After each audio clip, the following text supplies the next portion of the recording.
প্রথমেই হিটসিল level check করে নিতে হবে।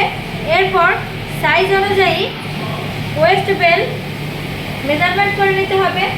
এরপর waist belt inside outside check করে নিতে হবে। এরপর সাইড সিএম চেক করে নিতে হবে। Leg opening inside outside check করে নিতে হবে। ব্যাক এবং ফ্রন্ট গ্যাজেট টেনে চেক করে নিতে হবে। Leg opening inside outside check করে নিতে হবে। সাইড সিএম চেক করে নিতে হবে। এরপর গার্মেন্টসটি উল্টিয়ে নিতে হবে। গার্মেন্টসটি আউটসাইড করার পর বউ টেনে চেক করতে হবে। প্রিন্ট চেক করতে হবে। ফ্রন্ট ব্যাক গ্যাজেট টেনে চেক করে নিতে হবে।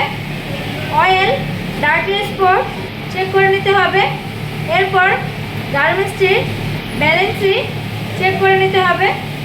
এরপর টিস্যু পাস লাগিয়ে গার্মেন্টসটি ওকে করতে হবে।